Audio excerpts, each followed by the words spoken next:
کہ یہ بل جو لائی گئی ہے، آپ اس پہ غور فرمائیں. عام طور پر ہماری نگاہیں یہ جا رہی ہے کہ جو اوپن لینڈز ہے، جو شاید عام مسلمان اس کی اہمیت جانتا بھی ہو یا نہ ہو، میں آپ کو عرض کر رہا ہوں یہ بل اگر پاس ہو جاتا ہے، آئندہ 50 سال اور آئندہ ایک نسل نہیں 2 نسلوں تک مسلمان پسماندہ، جاہل اور بہت ہی غیر ضروری کاموں میں الجھا دیا جائے گا. اس کی وجہ یہ ہے کہ جب یہ بل پاس ہوگا تو آپ نے سنبھل کا واقعہ دیکھا. 400 سالہ پرانی مسجد تھی، وہاں پر سروے کے نام پر آئے مسلمانوں نے جذبات سے مغلوب ہو کر اپنی مسجد کے لیے نکل گئے. ان کے سینوں پر گولیاں پڑی اور وہ مسلمان شہید ہو گئے.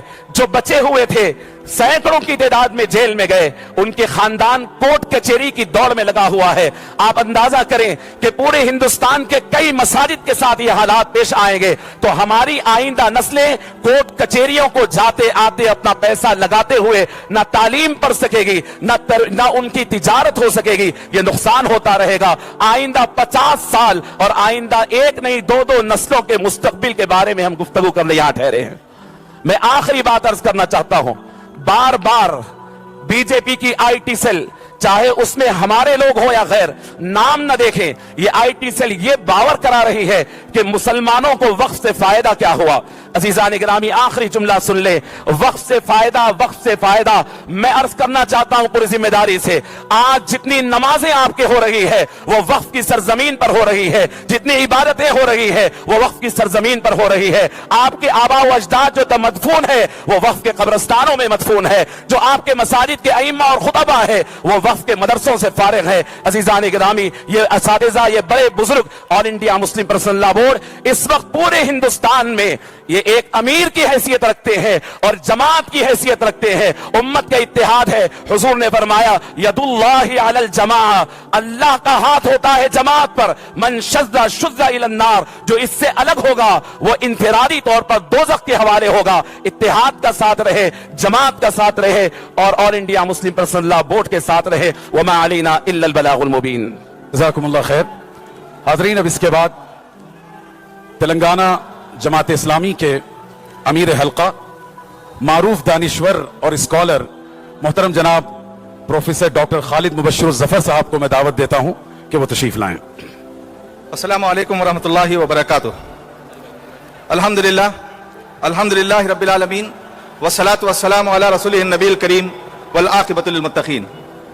قال اللہ تعالیٰ فی القرآن المجید والفرقان الحمید ان اللہ لا یغیر ما بقوم حتی یغیروا ما بانفسہم. محترم صدر اجلاس مولانا خالد سیف اللہ رحمانی مدد اللہ العالی، صدر آل انڈیا مسلم پرسنل لا بورڈ، آج کے میزبان محترم بیرسٹر سید اسد الدین اویسی صاحب، معزز علماء کرام، قائدین ملت، زعماء امت، دانشوران قوم اور صحافی برادران، السلام علیکم ورحمۃ اللہ وبرکاتہ. ابھی میں نے جو آیت آپ کے سامنے تلاوت کی ہے اس کا بہت خوبصورت منظوم ترجمہ ہے.